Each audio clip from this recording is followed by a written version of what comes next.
Toll rooms. Gujarat toll rooms के बारे में मैं आपको कुछ जानकारी दे रहा हूँ कि जैसे कि ये कंपनी जो है ना, Gujarat toll rooms limited, company का मार्केट कैप जो है ना लगभग 230 करोड़ है। करंट प्राइस जो है ना इसका 14 रुपया 40 पैसा है। एक साल का यानी कि हाई एंड लो इसका 45 रुपया 90 पैसा, 10 रुपया 80 पैसा नीचे और 45 रुपया 90 पैसा ऊपर की तरफ है। तो अपने हाई से तकरीबन काफी नीचे चल रहा है, 14 रुपये 40 पैसा के आसपास रेट चल रहा है इसका। इसका जो है ना स्टॉक का पी जो है ये चल रहा है 1.97 और इसका बुक वैल्यू 14 रुपया 80 पैसा है। 14 रुपया 80 पैसा बुक वैल्यू, अपने बुक वैल्यू के आसपास ही काज कर रहा है, तकरीबन 40 पैसा ज़्यादा है जबकि रेट इसका अभी बुक वैल्यू से। डिविडेंड यील्ड इसके पास ठीक ठाक है, 6-7% का डिविडेंड यील्ड है। कंपनी का आर ओ सी जो है ये 180 है, ROE 170 है, ये भी ठीक ठाक ही है। फेस वैल्यू कंपनी का जो है ना 1 रुपया है, फेस वैल्यू 1 रुपया है। प्राइस टू अर्निंग रेशियो जो है ये 1.97 चल रहा है। प्राइस टू बुक वैल्यू जो ना ये 0.94 पे कारोबार कर रहा है। मतलब कि ये हो गया इससे कि अगर ये 14 रुपया 80 पैसा अगर इसका रेट हो जाएगा ना तो ये 94 नहीं, ये एक 1 रुपये पे कारोबार, मतलब 1 पे कारोबार करेगा, ये 1 गुना पे। प्रमोटर होल्डिंग इसके पास है नहीं, बिल्कुल भी जीरो है, जो कि काफी नेगेटिव है इस कंपनी का। कंपनी के ऊपर कर्ज तकरीबन 0.39 करोड़ है। ईपीएस 10 रुपये के आसपास है, ठीक है। रिटर्न ऑन इक्विटी 170 है, ये भी ठीक ही है। प्लेस शेयर कुछ है नहीं, क्योंकि प्रमोटर के पास तो कुछ है ही नहीं, तो प्लेस क्या करेगा? प्लेस मतलब गिरवी रखना। इंडस्ट्री पी 42 चल रहा है, जो कि इंडस्ट्री पी जो ना काफी ठीक है, लेकिन इंडस्ट्री पी के मुकाबले ये स्टॉक का पी जो है ना 1.97 पे कारोबार कर रहा है। तो मतलब कि काफी ठीक है, कंपनी आगे इसका प्राइस बढ़ने की चांस रखती है। प्रॉफिट प्रॉफिट ग्रोथ जो है ये सही है, ठीक है, 2484।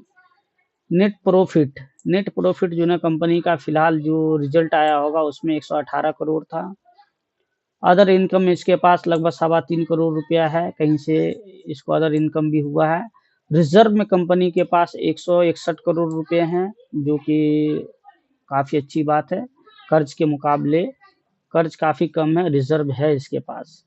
डिविडेंड के बारे में मैंने आपको बता ही दिया। अब इसकी जो है ना आगे की बैलेंस शीट देखते हैं, चार्ट देखते हैं, उसके बाद इसके आगे के बैलेंस शीट देख करके फिर हम इसका फंडामेंटल चेक करेंगे। दोस्तों आप ये देख रहे हैं, ये चार्ट पैटर्न है इसका। चार्ट में ये जो है ना 1 साल, 3 साल और 5 साल का हो, 10 साल का भी है, मैक्सिमम भी है, पूरा का पूरा। अब हम यहाँ से क्लिक करके अंदाजा लगा सकते हैं कि इस कंपनी में आगे आने वाला टाइम में कैसा ग्रोथ रह सकता है। तो ठीक ठाक है, ये यहाँ चल रहा है, जबकि ये यहाँ होना चाहिए था। तो ठीक है ये भी। उसके बाद आगे चलते हैं हम। कंपनी का जो ना almost debt free company, debt free है, कंपनी के ऊपर कोई कर्ज है नहीं। मैं हिंदी कर लेता हूँ इसको ताकि आपको आसानी से समझ में आ सके। कंपनी ने कर्ज कम कर दिया है, कंपनी लगभग कर्ज मुक्त है। स्टॉक अपने बुक वैल्यू से 1 गुना पर कारोबार कर रही है। कंपनी की कार्यशील पूंजी की आवश्यकता 570 दिनों से घटकर 40 दिन रह गई है। और यहाँ पे कंपनी का कुछ नेगेटिव बात होती है वो दर्ज होता है, यहाँ पे पॉजिटिव बात दर्ज होता है। तो मान लेते हैं कर की दर कम लगती है, मतलब जो इनकम टैक्स का जो वो है ना वो कम लग रहा है। और कंपनी पर 199 दिनों का कर्ज है। ठीक है दोस्तों, अब मानते हैं, हम इसको नीचे आते हैं। नीचे आने के बाद हमें ये देखना है कि ये जो भी कंपनी है ना, ये कंपनी गुजरात टोल रूट्स जो है, जिस सेगमेंट में कारोबार करती है उसी सेगमेंट में ये सारा कंपनी कारोबार करती है। जो कि आप देख सकते हैं, सारी कंपनी का नाम है, उसका प्राइस लिखा हुआ, उसका सारे कंपनियों का पी है, जिसमें से सबसे सस्ता अगर देखा जाए तो ये कंपनी का स्टॉक है गुजरात टूर रूम्स का। और मार्केट कैप के मामले में देखो सबसे ऊपर ये कंपनी है 30,794 करोड़ की। उसके सबसे नीचे सबसे छोटी कंपनी है 229 करोड़ रुपए की। ठीक है। डिविडेंड यील्ड में इसमें ये नहीं देती है, बाकी थोड़े बहुत सब देते हैं, जिसमें से सबसे ज्यादा डिविडेंड इसका ही शो हो रहा है 6.99। अच्छा, बाकी यहाँ पे ROE जो है देखते हैं, इसका 180 के आसपास चल रहा है, वो मैंने आपको पहले भी बताया है। अब वो उसके बाद जा करके देखते हैं इसकी बैलेंस शीट को। ये तिमाही का बैलेंस शीट है। 3 महीने का जो बैलेंस शीट है ना, दिसंबर 2022 में इसका 1 करोड़ रुपए का आपको हम इसमें निशान लगा के दिखाते हैं। दिसंबर 2022 में 1 करोड़ रुपए का ये बिक्री किया था। ठीक है। और उसके बाद हम दिसंबर में ही देखते हैं तो ये दिसंबर 1 साल बाद है ये वाला। तो ये बढ़ करके हो गया 1 करोड़ का कहाँ बिक्री किया था, उसके बाद सीधे ये 132 करोड़ का बिक्री किया है, सेल किया मतलब। उसके बाद हम इस मार्च से देखते हैं, इसको अगले मार्च से कंपेयर करेंगे। इसमें 2 करोड़ का इसको बिक्री किया था इसने। उसके बाद मार्च में सीधा ये 324 करोड़ का बिक्री किया है। अब जून से देखते हैं, जून 2023 में इसका 1 करोड़ का बिक्री था। उसके बाद सीधा इसका बिक्री 2024 जून में 264 करोड़ हो गया। सितंबर 2023 से हम इसको कंपेयर करेंगे सितंबर 2024 को, तो सितंबर 2023 में 157 करोड़ था, उसको बढ़ा करके कंपनी कर दिया है सेल को 271 करोड़। ये भी ऑलमोस्ट डबल हो गया। अब इसकी जो खर्चे हैं, जो यहाँ पे खर्च दर्ज होता है, तो कंपनी जो है ना 271 करोड़ रुपए का मतलब कि सेल किया, उसमें से कंपनी जो है खर्च जो किया वो 242 करोड़ रुपया खर्च किया है। उसके बाद हम आगे आते हैं इसके उसमें, देखते हैं कि आगे की इसकी क्या है। शुद्ध लाभ मतलब कि जो करंट प्रॉफिट होता है ना, वो होता है ये, देख लो। अभी आपको मैं इससे भी सर्कल लगा करके बता देता हूँ। 1 करोड़ का प्रॉफिट था, प्रॉफिट बढ़ा 2 करोड़ हो गया। उसके बाद कंपनी का प्रॉफिट बढ़ा सीधे 27 करोड़ हो गया। ये भी बढ़ता ही जा रहा है। ये किसी भी कंपनी के लिए बहुत अच्छी बात होती है, प्रॉफिट में ग्रोथ आना, ताकि कंपनी आगे किस दिशा में जा सकती है उसका अंदाजा लगाया जा सकता है। ईपीएस जो ना कंपनी का लगातार बढ़ रहा है, जबकि यहाँ पे 0.05 था, फिर 0.06 हुआ, इसी तरीके से बढ़ते बढ़ते यहाँ पे आ गया 1.21% ईपीएस हो गया। और यहाँ पे बढ़ के 2 रुपया, यहाँ पे बढ़ के इसका 2 रुपया 30 पैसा हो गया। ये देख रहे हैं आप, 2 रुपया 30 पैसा ईपीएस हो गया। तो ये भी किसी कंपनी के लिए बहुत पॉजिटिव बात होती है, ईपीएस बढ़ना। आगे हम चलते हैं, इसकी और भी शीट देखते हैं। अब ये साल दर साल की बिक्री है। यहाँ पे जो है ना साल दर साल की सेल मतलब कि कंपनी का होता है।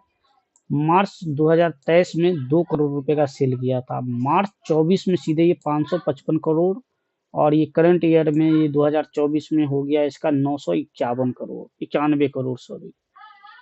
खर्च के मामले में भी एक्सपेंसिव, ये लगभग 991 करोड़ रुपया जो इसने सेल किया है, उसमें से 868 करोड़ रुपए जो है ना ये खर्च कर चुका है दोस्तों। अब इसकी हम प्रॉफिट पे आते हैं। प्रॉफिट जो है ना कंपनी का जो शुद्ध लाभ होता है वो इसका 1 करोड़ था। मार्च 2023 में 1 करोड़ रुपए का प्रॉफिट था इसके पास। मार्च जो 2024 मतलब टोटल 1 साल के बाद, 1 साल के बाद इसका जो है सेल प्रॉफिट एंड ग्रोथ जो है ना, प्रॉफिट जो है कंपनी का बढ़ करके 73 करोड़ हो गया। उसके बाद इसका करंट ईयर में 2024 में इसका 118 करोड़ हो गया। ये काफी अच्छी बात है इस कंपनी के लिए। अब कंपनी क्या काम करती है उसको हम आगे देखेंगे, आगे डिस्कस करेंगे कि कंपनी किस सेगमेंट में किस तरीके का काम करती है कंपनी। अब इसके बारे में हम आगे जाते हैं तो देखते हैं कि जो मेन देखने वाली चीज़ है वो मैं आपको बता रहा हूँ, जिससे आप आसानी से समझ सकते हो कि ये कंपनी आगे चल के किस तरीके का परफॉर्मेंस करने वाली है। देखिए दोस्तों, जो इसका काफ़ी नेगेटिव बात है, ये जो होना नहीं चाहिए किसी भी कंपनी में, ये होना सही बात नहीं होता है। मार्च 2022 में कंपनी के पास ये देखो 11.37% का हिस्सेदारी था। उसी को फिर दिसंबर 2022 में 1.24% की हिस्सेदारी बच गई। लगातार प्रमोटर अपना माल बेचता गया और बेचने के बाद ये प्रमोटर जो अपना माल बेचा वो किसको गया देखना पड़ेगा। ये देखो पब्लिक के पास चला गया। भाई सारी दुनिया का दुख और दर्द तो पब्लिक ही उठाता है, और ये भी यहाँ भी गुजरात टोल रूम्स में भी पब्लिक ही उठा रहा है। देखो ये माल ट्रांसफर हो गया, यहाँ से प्रमोटर ने सेल किया, पब्लिक के पास 86% का हिस्सेदारी था, बढ़ के सीधा हो गया 98 करोड़। देखो 98% 98%। आप देखो फिर लगातार कंपनी की मालिक जो है प्रमोटर माल अपना बेचता जब गया, आगे आके मार्च 2024 में इसके पास कंपनी में कुछ भी हिस्सेदारी नहीं बचा, 0-0 हो गया। कंपनी के मालिक के पास कोई भी हिस्सेदारी नहीं कंपनी में। कंपनी कहाँ जाएगी नहीं जाएगी, प्रमोटर को इससे कोई लेना देना नहीं है। लेकिन एक देखने वाली बात है जो बहुत गौर से जब हम देखते हैं तो मुझे एक चीज बड़ा शॉकिंग लगता है और बहुत चौंकाने वाली बात है। भाई एफ आई जो है ये हमारे आपके जैसे लोग नहीं होते हैं। एफआई ये विदेशी निवेशक होते हैं, और किसी भी कंपनी में जो ना अपने ये जो हिस्सेदारी को बढ़ाते हैं तो बड़ी सोच समझ करके बढ़ाते हैं।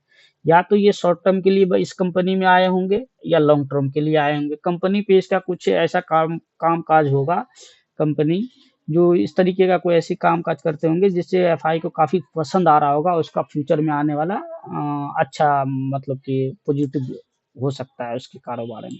इसी तरीके से डीआई जो है, जो अपने ये भी हिस्सेदारी 0.10% का है इसके पास। और ये जो प्रमोटर के पास जो हिस्सेदारी, सॉरी एफआई के पास जो ये 27% की जो हिस्सेदारी आई है, कुल मिलाकर के पब्लिक से उसने ले लिया, पब्लिक का बोझ थोड़ा सा कम कर दिया एक एफआई ने। तो पब्लिक कुल मिलाकर के इसमें 72% की हिस्सेदारी है, डीआईएस की 0.10% है, एफआई की जो है ना 27% है, प्रमोटर के पास कुछ भी माल नहीं है, जो कि किसी भी इंसान को समझने वाली बात है। इसको देख करके हम समझ सकते हैं कि कंपनी आने वाले टाइम में, लेकिन बहुत बड़ी पॉजिटिव बात है कि एफआई इसमें खरीदारी क्यों किए हैं, उसको देखने वाली बात होगी। ठीक है दोस्तों, आगे हम चलते हैं इसके, अब वेबसाइट को देखते हैं कि ये कंपनी जो है करती क्या है। आइए इसकी वेबसाइट पे चलते हैं। ये गुजरात टोल रूम्स का वेबसाइट है, अभी ये ओपन नहीं हो रहा है, तो नेक्स्ट में कभी हम गुजरात टोल रूम्स के बारे में आपको बेहतर जानकारी देंगे और इसका जो है ना डीएनए टेस्ट करेंगे।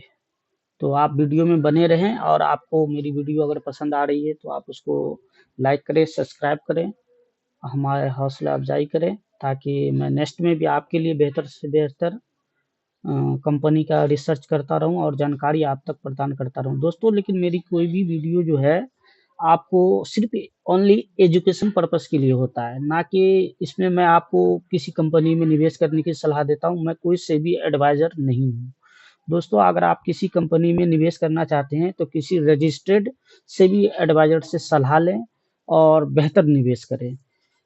तो मेरे वीडियो को आप सिर्फ एजुकेशन पर्पस के नॉलेज से देख सकते हैं।